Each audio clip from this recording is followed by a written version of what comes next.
This is Cashflow Ninja, episode 19, with the world's top trend forecaster, Gerald Celente. Welcome to the Cashflow Ninja, the podcast empowering and inspiring people to discover how to generate their own income and manage, grow, and protect their own wealth in the new economy. Now, here is your host, MC Laubscher.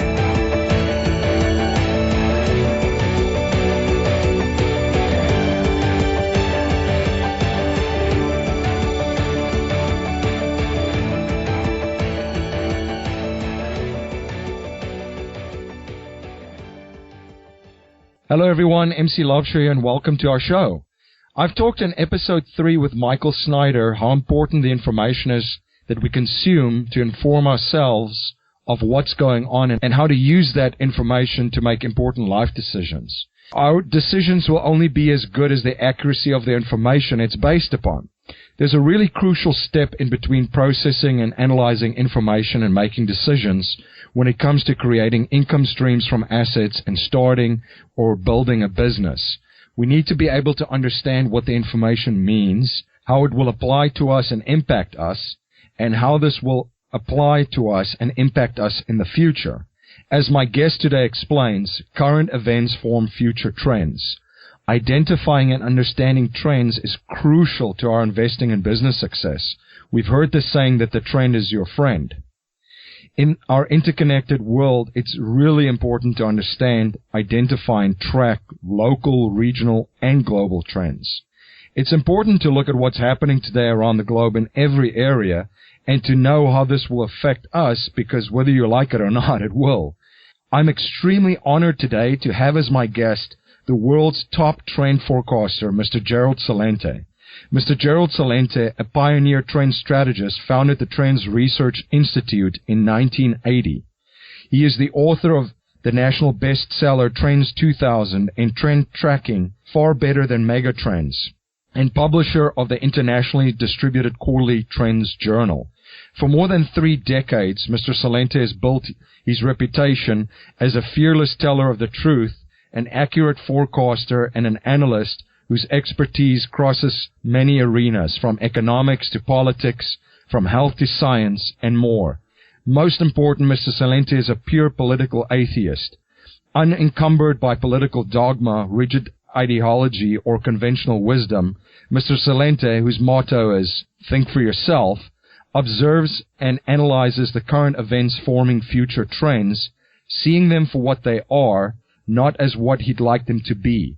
As with a doctor who gives his diagnosis after gathering the facts, whether or not you like the prognosis doesn't alter the outcome. It's simply what it is. And while Mr. Celente holds a U.S. passport, he considers himself a citizen of the world. At the heart of Mr. Celente's work and his remarkable durability as an innovative, accurate forecaster is his unique perspectives on current events forming future trends. He developed the Globalnomic methodology to identify, track, forecast, and manage trends. To this day, this methodology stands by itself for its accuracy, vision, and penetrating insights into the trends tracking shape across the globe. Covering scores of diversified trend fields, Mr. Gerald Celente and the Trends Research Institute provide trend research studies and consulting services to individuals, professionals, organizations, businesses, and governments worldwide. Mr. Celente has also designed the nation's first professional course in trend forecasting. Prior to founding the Institute, Mr. Celente was a government affairs specialist and executive assistant to the Secretary of the New York State Senate. He earned an honorary doctorate degree in law from the National University of Health and Sciences and a master's in public administration from West Virginia University. In the final analysis, it's about the quality, frequency, and the accuracy of the forecast Mr. Celente has made. He earned his reputation as the most trusted name in trends by accurately forecasting hundreds of social, business, consumer, environmental, economic, political, entertainment, and technology trends. Now, I've personally been following Mr. Celente's work for over a decade and have been a Trends Journal subscriber, and I have to say, if you want to read history before it happens, you will find it in the Trends Journal publication. Here's just a couple of forecasts that Mr. Celente has made over the years. The 1987 stock market crash. He wrote about it in a January 1987 press release. The Great Recession to begin in 2007. He wrote about it in the Trends Journal in 2004. The Panic of 08, December 2007 Trends Journal. He actually took out the domain name, The Panic of 08. He accurately forecasted the gold bull run in December 2001 Trends Journal. The real estate peak declined to follow December 2004 Trends Journal. The dot-com bust to hit by the second quarter of 2000. He wrote about it in the October 1999 Trends Journal. Credit crisis to hit financial markets by the end of 2007. He wrote about it in the December 2006 Trends Journal. The big to fail trend, he wrote about that in the 1998 Trends Journal. The decline of the U.S. automakers in October 2005 Trends Journal. The new crusades, he wrote about that as far back as 1993 in the October Trends Journal. Occupy Wall Street, he wrote about that in 1997 in his books Trends 2000. Gourmet coffee in 1988 in his book Trend Tracking. Clean foods and the organic food trend, he wrote about that in 1988, again in the book Trend Tracking. Micro-farming, March 1994, Trends Journal. The buying local trend, October 1993, Trends Journal. The Ghost Mauling of America, 1997, Trends 2000 book. Anyone that's been driving around parts of the United States will see the Ghost Mauling of America. And then Mr. Celente also wrote about Internet TV in December 2005 Trends Journal. The techno-tribalism trend, where Mr. Celente wrote about social networking through technology. This was before social networks, by the way. He wrote about this in 1993 Trends Journal. Wired and Out of Touch, the techno-addiction, what he now calls the Walking Dead trend. He wrote about that in October 1999. Mr. Celente was a regular on all major cable networks, CNN, Fox, NBC, ABC, CBS. USA Today said, Gerald Celente has a knack for getting the zeitgeist right. New York Post touted, if Nostradamus were alive today, he'd have a hard time keeping up with Gerald Celente. That was until his forecast of the anti-Americanism trend. He wrote about that in December 2000 Trends Journal. The USA Today headlined on December 14, 2000. 2001 will not be our year. Trendseer says world is against us dangerous Americans. In the article it read, a wave of anti-Americanism will sweep the globe. Mr. Celente warned that Americans will not be safe at home because of foreign policy. And since this was completely against the narrative and the agenda that the media was pushing, he was essentially blackballed from mainstream media outlets. He wrote about this time in his life in his book, What Zizi Gave Honey Boy, a true story about love, wisdom, and the soul of America, which was made into a film starring the late Doris Roberts, beloved for a role in Everybody Loves Raymond. Mr. Celente's courage is inspiring, and sticking to his principles and values, and calling events and trends as he objectively sees it. Before we are joined by Mr. Gerald Celente, just a reminder that you can download any book for free when you try Audible for 30 days. You can grab your free trial and audiobook download at cashflowninja.com/free book download. And just a reminder, my friend Manish Bindi from Gold Silver for Life is hosting a webinar, 3 Steps to Cash Flow Gold and Silver, where Manish is showing people how to use their gold and silver holdings to create income streams. You can register for the webinar at cashflowninja.com/gold silver webinar. All of our past shows and show notes are available at cashflowninja.com, and you can also join our community and mailing list by texting the word Cashflow Ninja, one word, all capitalized, to 44222. That's 2 4s and 3 2s. If you sign up to join our community, I will email you 3 of the top 10 books ever written on building wealth. Hey, this is John Lee Dumas from Entrepreneur on Fire, and you're listening to the Cashflow Ninja podcast with your host, MC Laubscher. You must be prepared to ignite. Joining me today is the world's top trends forecaster, Mr. Gerald Celente, the director of the Trends Research Institute. Mr. Celente is the editor and publisher of the Trends Journal. Mr. Celente, welcome to the show. Thanks for having me on, MC.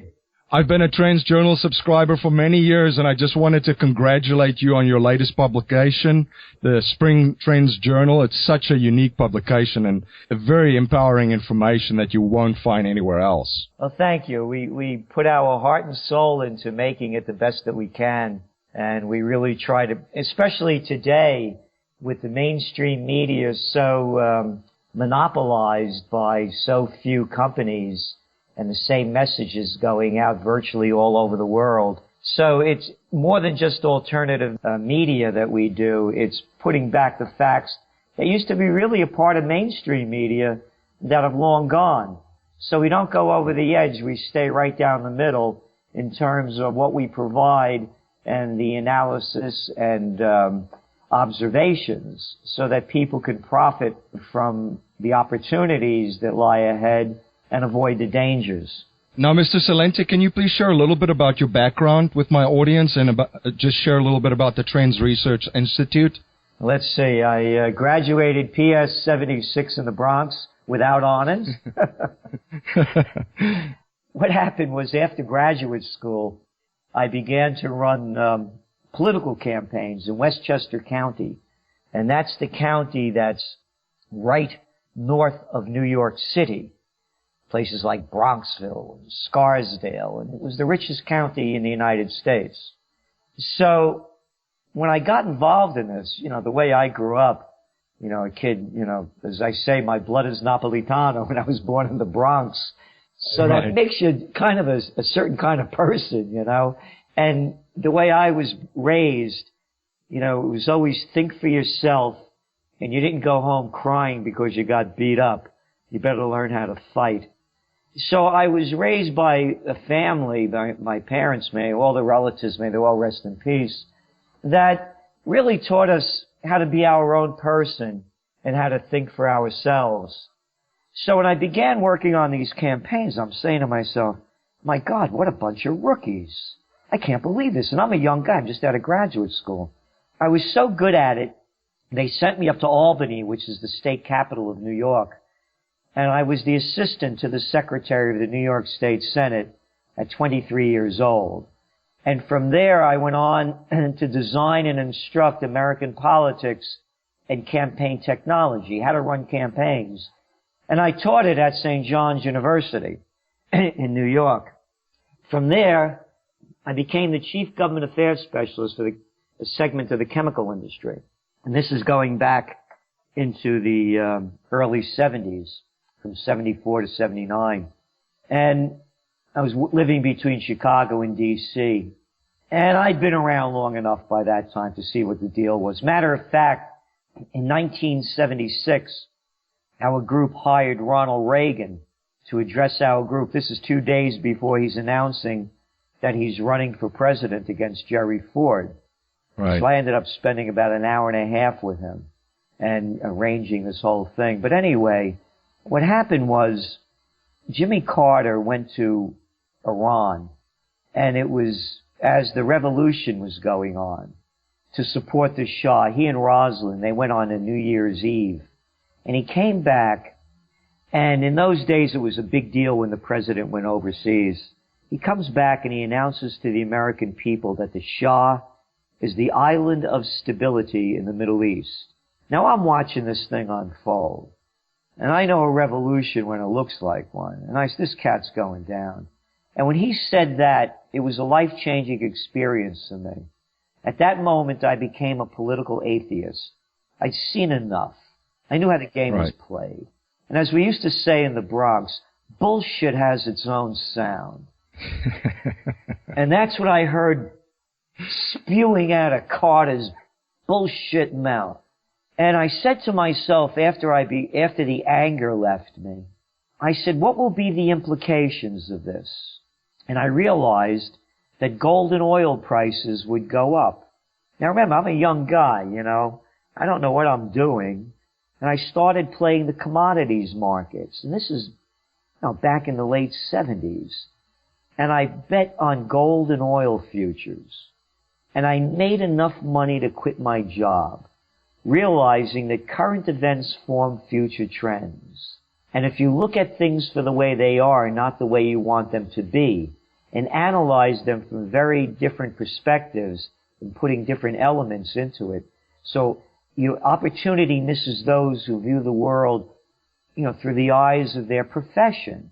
It's desk vision. So instead of looking at things economically, I started looking at them geopolitically, socially, environmentally.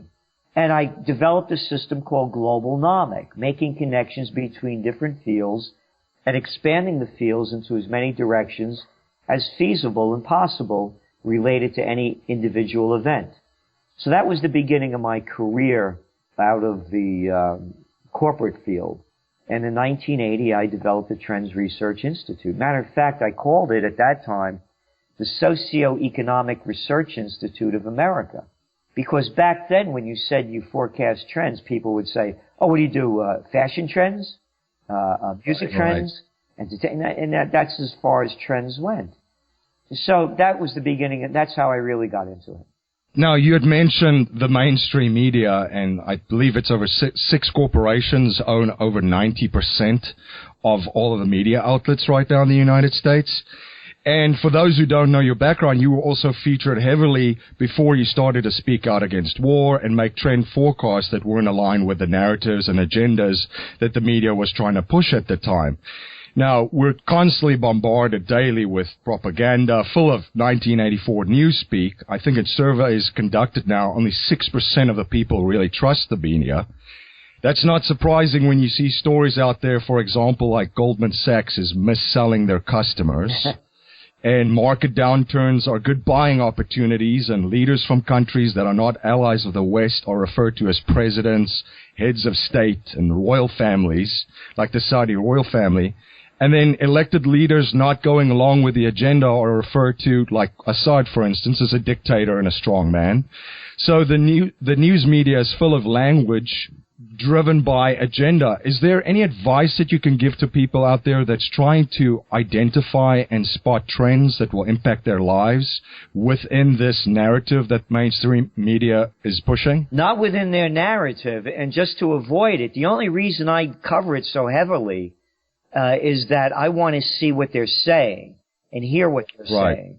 So, for example, each day, I read virtually from cover to cover the New York Times, the Financial Times, the Wall Street Journal. I want to get the information. And then from there, I decide where I'm going with it. But then I go online. So I'll read Global Times, People's Daily, China Daily to get their perspective. I'll read Fars News Agency to see what the Iranians are saying, and Gulf News to hear the Sunni side, and others, Al Jazeera. Then what I'll do is I'll go to the BBC, I'll go to Der Spiegel, I'll go to, as many different outlets in business as I feel, and as well, that I want to get the different perspectives. And then I put it together in my own mind, and again, what you're doing and others, that's the media to cue into on a regular basis to get the overview. So that's the way I do it. And again, the motto taught to me when I was a little kid by my father, when I'd be shooting my mouth off, he'd look at me in an Italian, he'd give me this dirty look and he'd say, Papagallo, parrot, stop repeating what everybody else is saying and think for yourself. And after him doing that to me several times, I realized that before I open my mouth, I better know what I'm talking about. I better have the facts in place. And that's what we do with the Trends Journal. The facts are there. It's packed with facts. From the facts, we give the analyses. And so people could do it on their own. And as you know, MC, we have conferences. And we're having one here in July. And people from all over the world are coming. They're coming from Chile, from Australia, from Ireland, from Italy, from Switzerland, from Hong Kong, from Calgary, from East Coast to West. It's called, the conference is how to become an on-trend-preneur. So that if you're in a business and you want to expand it or change it, which ones are going to grow? Or you're in a profession. Same thing. How will I expand my profession? Should I be in this profession? What professions are going to grow and decline? Same thing if you're just starting out. So that's what we try to do, pass on the information and how we do it. Because, you could go to Harvard, Princeton, Yale, Cambridge, Oxford, Eton. They're not teaching how to forecast trends. So that's what we do. That's extremely empowering. Now let's talk about the top trends that you identified for 2016. One of them, the global recession.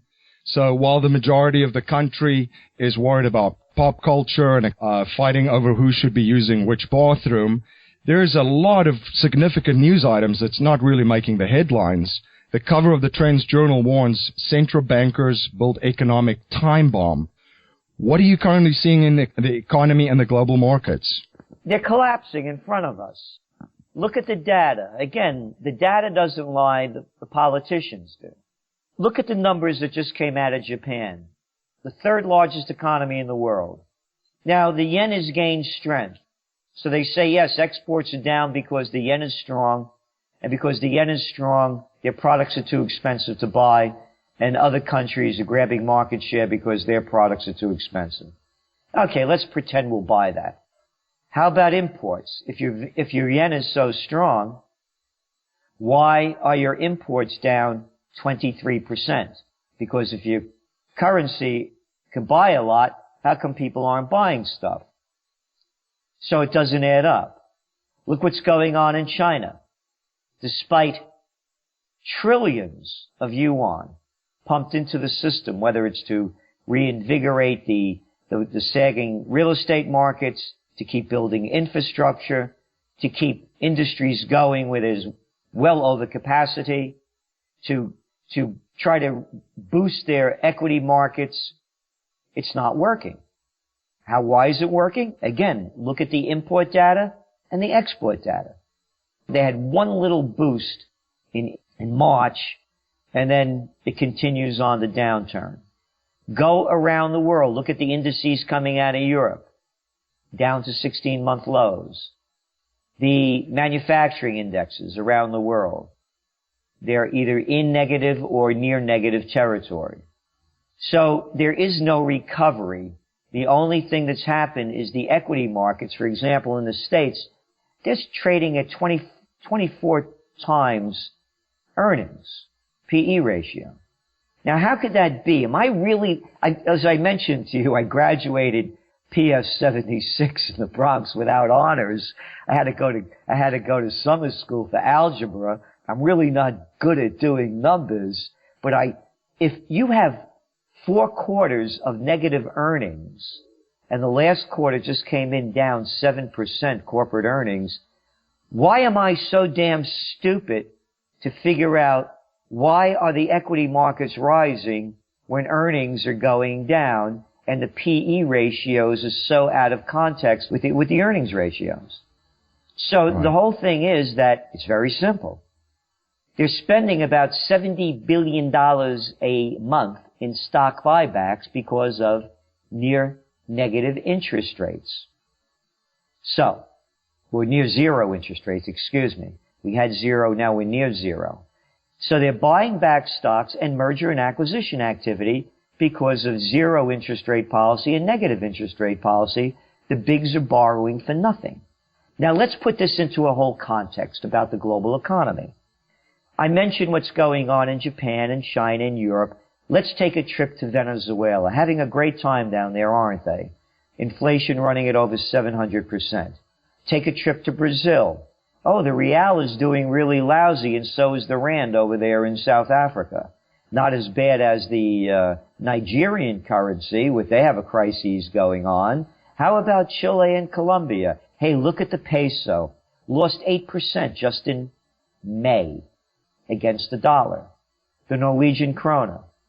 Go around the world, look at the currencies. Now, why are currencies going down in the markets that I mentioned? Well, they're rich in natural resources. China's not buying them, are they, like they used to? No, they're not, and they absorb about 40 to 50% of them. Okay, if China's not buying, they're not selling.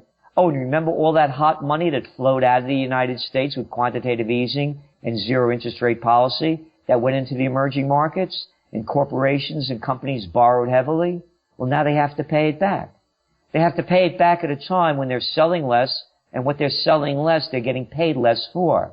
Oh, and their currencies are declining, and they borrowed this money in dollars, which means they have to pay it back in dollars. They have to pay it back in dollars as their currencies are crashing, which means they have to pay it back in more of their currencies. Where are they going to get the dough from? Now, if they raise interest rates, the dollar becomes stronger and their currencies grow weaker. It's a global crisis. It is truly the central bankers have built an economic time bomb. The fuse is lit. It's ready to explode. What are you seeing in the real estate market, Mr. Celente, especially in the United States? It's peaked. It's peaked at the high end. And the fish rots from the head down. So the luxury markets, whether it's New York, whether it's San Francisco, whether it's Miami, and again, whether it's London or whether it's Singapore, at the top they've peaked.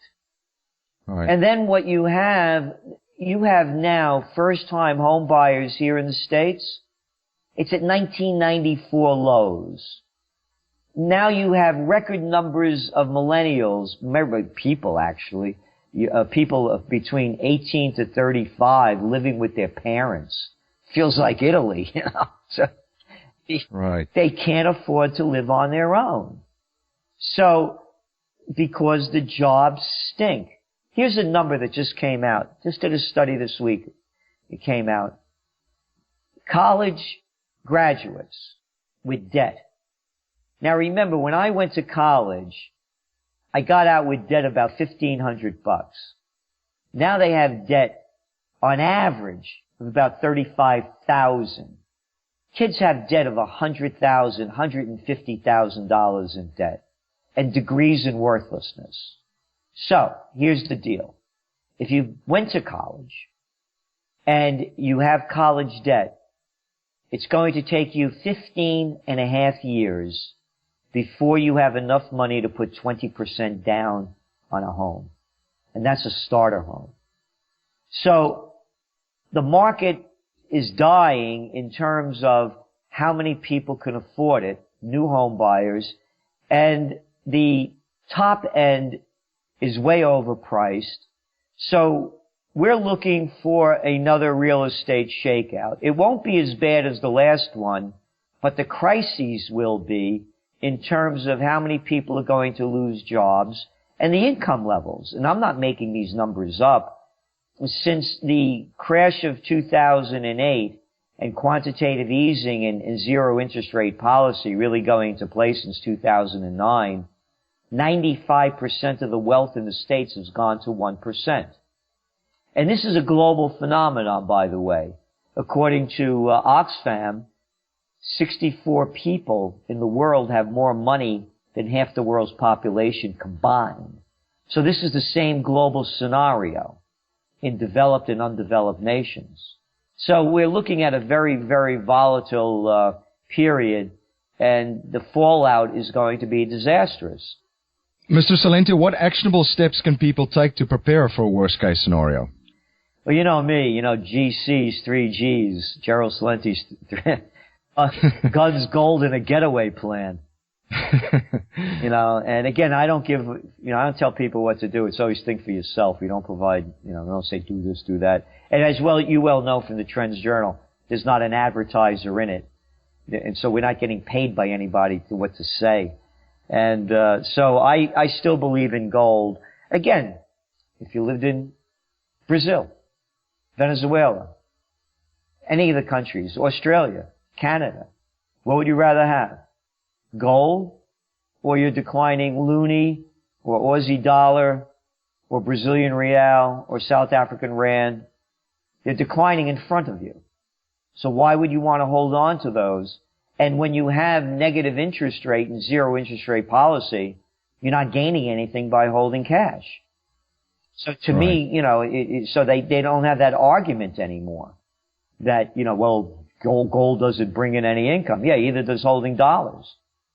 So that to me, and the other one is really, get in the best shape that you can physically, emotionally, and spiritually. And I don't mean religiously. I mean, finding out who you are and being what you're supposed to be as you think you should be. I have a definition for hell. And again, I don't tell anybody what to believe or what to do or how to do it. To me, hell is taking that last breath and knowing you weren't the person you said you were or could have been.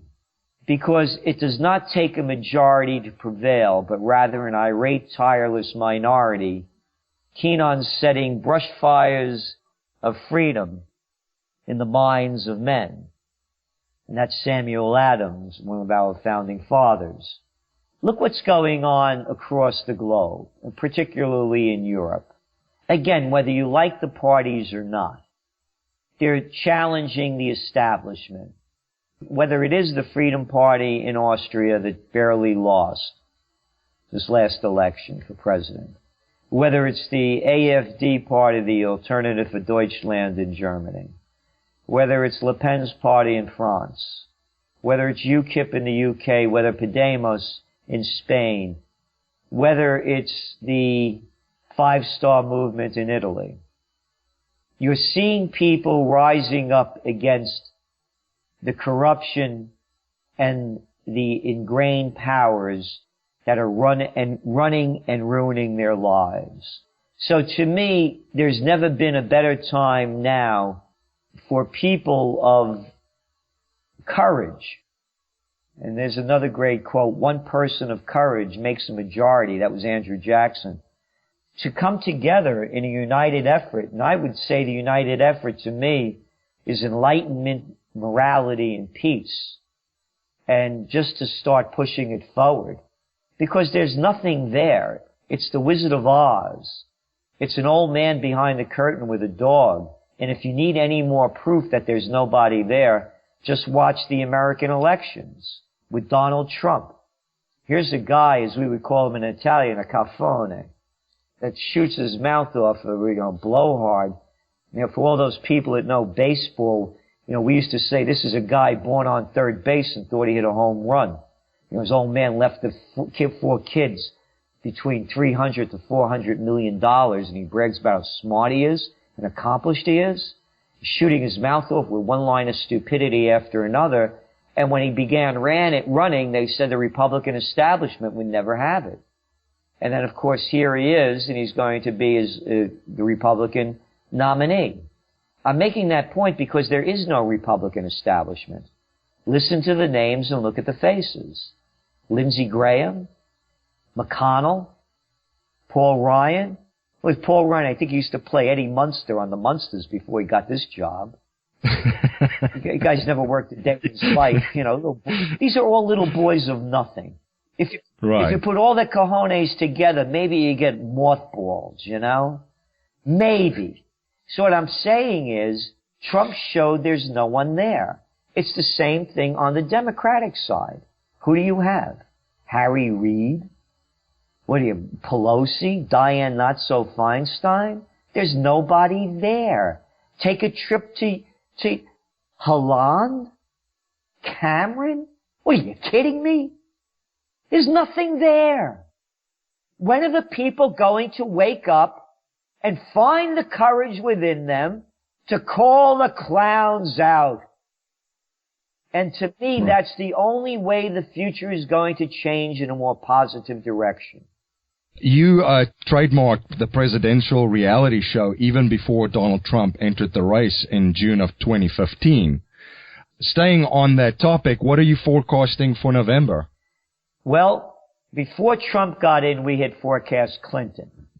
And now we're forecasting Trump. As I mentioned to you, I began my career running campaigns, political campaigns. And back in 92, when Bill Clinton was running, in their campaign offices around the country, they had a phrase, "It's the economy, stupid."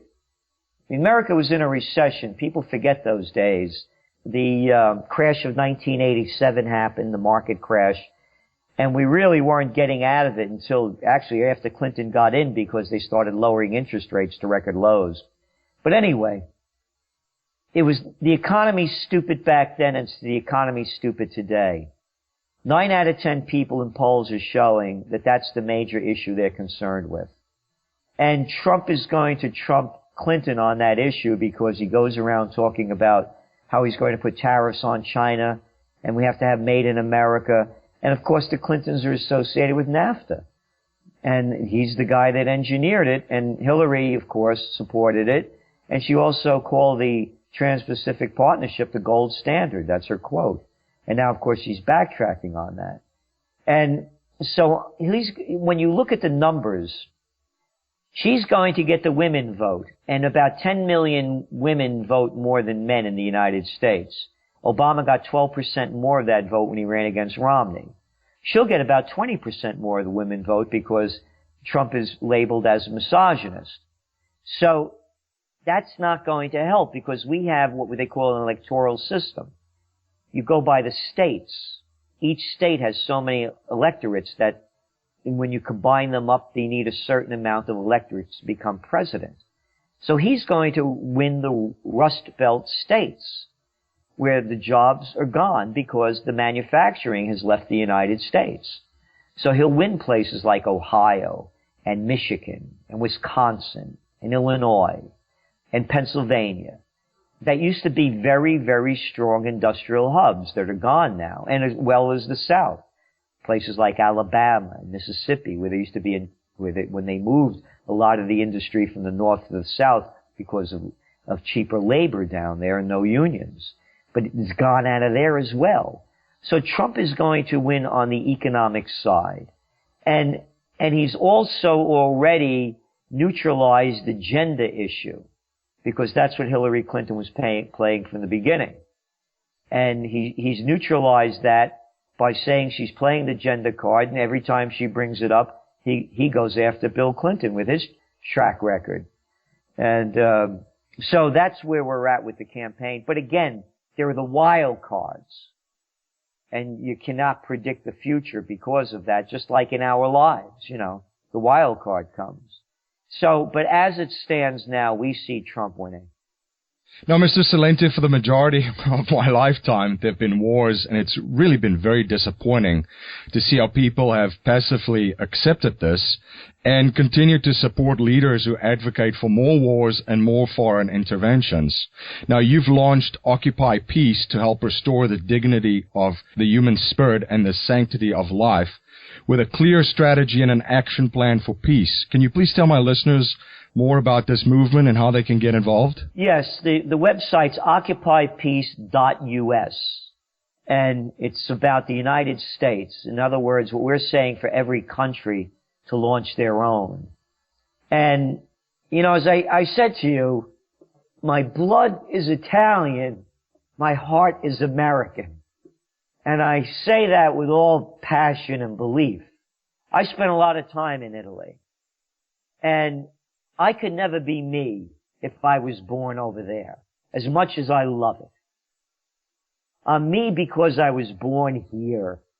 And what America was and gave us growing up during those years of true freedom to be who you wanted to be. There was no military mindset like that. The cops weren't these madmen. I'll tell you a story. This past Monday, I'm walking down the street. As you may know, we own 3 of the buildings on the most historic 4 corners in America. I'm walking back down the street, and it's about 10 o'clock at night, and I see these flashing lights. And in front of the buildings are the 1661 Person House, the 1774 Academy, that's where we hold the conferences, that's ours.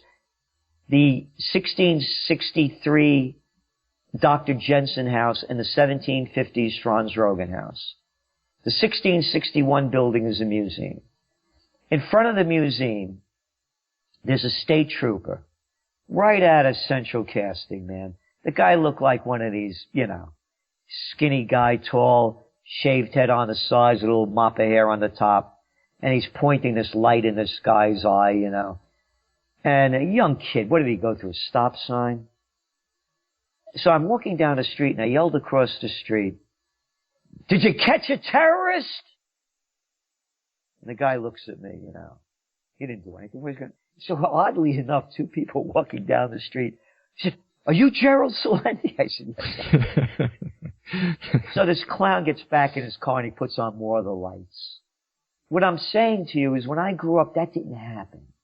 The only way cops used to bust your chops, of course there was the racial issue, but only if you were drinking and you got in an accident, then you were really shafted. But if you had a couple of drinks and you know what you were doing, they didn't bother you. There weren't checkpoints everywhere. They weren't stopping you for every little thing. There was no TSA. So when I say it was the land of freedom and opportunity, that's what's been lost here. And that's why we launched Occupy Peace, because the fish rots from the head down. And now they've given this country a military mindset from fighting these endless wars on terror. So what Occupy Peace is to honor the founding fathers, beginning with George Washington, a real commander-in-chief, not these little boys that play golf, shoot pool, play basketball, and drive pickup trucks, and then come out with this arrogant attitude, "I'm commander-in-chief." Oh yeah, come over here, let's talk about this.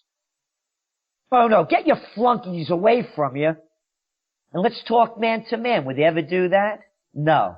But they'll send you to war for nothing, for lies. So the founding fathers, beginning with Washington, were against his farewell address, "No foreign entanglements." Adams, Jefferson, Madison, Franklin, every one of them, no foreign entanglements. And for all those people ready to say, well, it's different times today, grow up. No, it isn't. The world was at war back then. Check out Napoleon's march to Moscow, leaving the Polish border with 423,000 men and coming back with 10,000. Madmen existed since the beginning of time. So what we want to do is to honor the founding fathers, close the bases overseas, military U.S. bases. Bring the troops home, secure the homeland.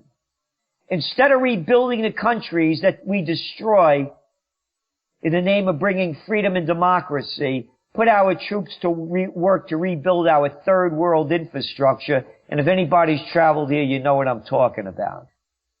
Do you know we spent more money rebuilding Afghanistan than we did with the Marshall Plan after World War II?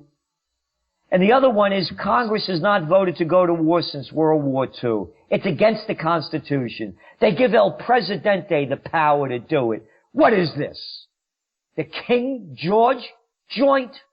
No, force Congress to vote to go to war and have a referendum on each state ballot where we'll tell the Congress how to vote. Because we're the ones that pay for the war with our money and our lives. And go back to referendums. It's what's happening all over Europe now. Referendums. So that's what we want. We'll tell them what to do. They don't represent us. They represent the people that give them the most amount of money. They call it campaign contributions. Where I come, they call it bribes and payoffs. Now, Mr. Celente, another trend that you write about in the Trends Journal is the first wave of baby boomers that are turning 70. And I've closely been following this demographic trend since there'll be a significant impact on the economy and there'll be enormous opportunities to serve and provide value for the baby boomers. What are some of your observations on this trend and some of the opportunities for entrepreneurs? Well, let's look at the whole generation again. And remember, you break it up into first, second, and third world. And I say that in thinking about mind, body, and spirit. The baby boomers, many of them, do not want to end up as inmates in nursing homes. They want to age artfully. So that means, when you're a certain age, you start realizing you've been, once upon a time, they used to honor the elders because they've been hanging around the planet long enough to figure out what was going on. And, when you're a kid, you don't know. I mean, when I was draft age, Vietnam War, I didn't know what was going on. I believed in the war. I was a kid. The only reason I didn't want to go is I couldn't imagine me in a foreign country getting shot at. So I did everything to beat the draft.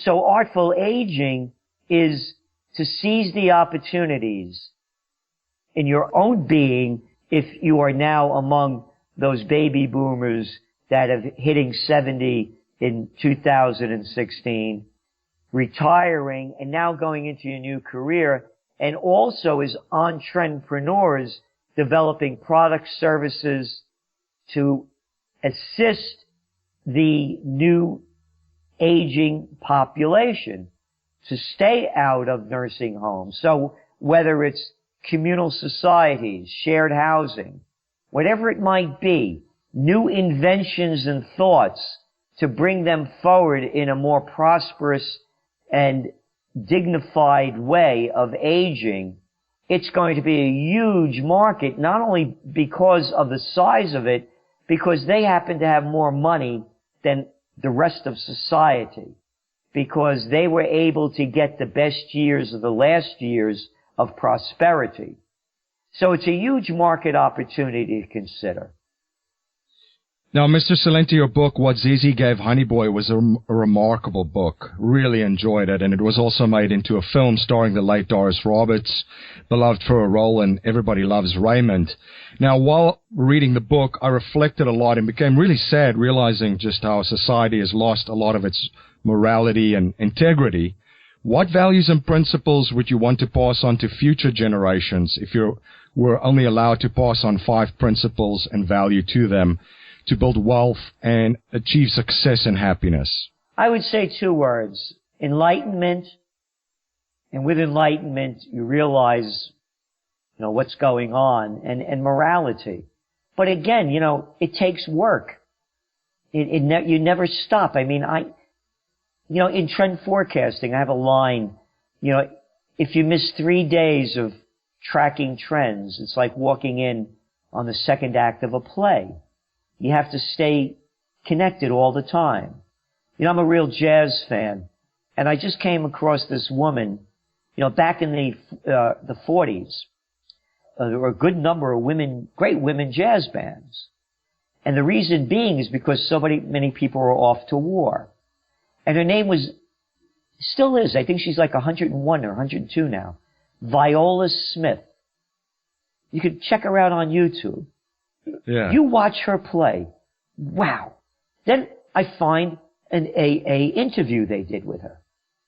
And she talks about how she grew up in all the kids were in a band, and it's going back in the day when people used to play instruments. Now they think playing a computer is an instrument. Anyway, and how she was taught by the best. And in her interview, she said, what work it was. And then she's like, I guess it's work, but it was playing. But what I'm saying is, you never stop learning. I know Sonny Rollins, a great jazz. Matter of fact, he gave us a quote in the Jizzy book. He lives not far from me, a wonderful man. He practices every day. He's 86. You never stop practicing. You never stop learning. It's like keeping in shape. I mean, every day I wake up and say, okay, I don't want to do it today. And then, 15 minutes later, I'm working out because I want to stay in shape. So it's continually learning. It's continuing dedication. And again, it's the golden rule in terms of morality. Do unto others as you would have them do unto you. Oh, you want to bomb another country? Could they bomb you? You want to kill other people? Could they kill you? You want to steal other people's money? Could they steal yours? And again, I want to make this really clear.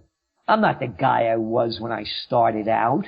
The stuff that I pulled, whoa, oh wow, let's keep it to myself here, I'm the last person to tell anybody, how they should be and how they should behave. I mean, really, I should have been gone a long time ago. So, but if you keep learning, the trip is, as I see it, it's what's been taught to us through the centuries. In the Eastern religions, and societies, they honor the elders in a special day. And they used to in the Western as well. So to me, it's every day MC, every day.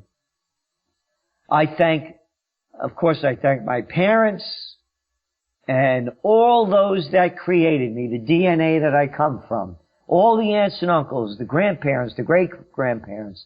I'm so grateful to come from them and all that they've given me. So, the trip is, it's not about me, man.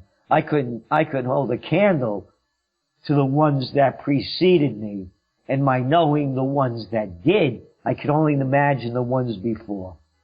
So I honor the ancestors. Thank you for sharing that. Mr. Celente, how can my audience learn more about you, your books, the Trends Journal publications, and the remarkable things you're doing at the Trends Research Institute? Simply go to trendsresearch.com, and subscribe to the Trends Journal. Help us with OccupyPeace.us. If you cannot afford to subscribe to the Trends Journal, we try to make it available to people at a price they can afford if they can't afford the full price. Guaranteed money back. If you're not happy with it, we refund your money. It's the only place where you're going to read history before it happens, so that you can prepare for the best and avoid the dangers coming ahead, and so that you can thrive, prevail, and prosper in the times ahead. Mr. Celente, it's been an honor having you on my show. Thank you for sharing your insights and forecasts with my audience and providing so much value. And it's extremely valuable information right now that people can use to position themselves for the future, to not only survive in the new economy, but prosper as well. Thank you so much again. Thank you, MC, and thank you for all that you're doing, and hopefully someday we'll meet. Thank you for joining me and my guest, Mr. Gerald Celente, the editor and publisher for the Trends Journal and the founder of the Trends Research Institute. Remember to grab your free book download from Audible. You can download any book for free when you try Audible for 30 days. You can grab your free trial and audio book download at cashflowninja.com/free book download. And just a reminder that my friend Manish Bindi from Gold Silver for Life is hosting a webinar, 3 Steps to Cashflow Gold and Silver. In this webinar, Manish is showing people how to use their gold and silver holdings to create income streams. You can register for the webinar at cashflowninja.com/gold silver webinar. Again, just a reminder, all of our past shows and show notes are available at cashflowninja.com. You can also join our community and mailing list by texting the word Cashflow Ninja, one word, all capitalized, to 44222. That's 2 4s and 3 2s. If you sign up to join our community, I will email you 3 of the top 10 books ever written on building wealth. If there's any way that I can provide more value to you and serve you better, please go to our contact page and send me an email or leave me a voicemail on our SpeakPipe voicemail line. That's our show, everyone. Until next time, live a life of passion and purpose on your terms. You have been listening to the Cashflow Ninja with your host, MC Laubscher, the podcast empowering and inspiring people to discover how to generate their own income and manage, grow, and protect their own wealth in the new economy. Today's show notes and resources are available on our website, cashflowninja.com. This presentation is for educational and informational purposes only. The information being presented and considered does not consider your particular financial objectives or situation, and it does not make personalized recommendations. This material is not intended to replace the advice of a qualified tax and legal advisor or other qualified professionals, and you should not use the information in place of a customized consultation with a licensed professional regarding your specific personal financial objective, situation, and needs. We believe the information provided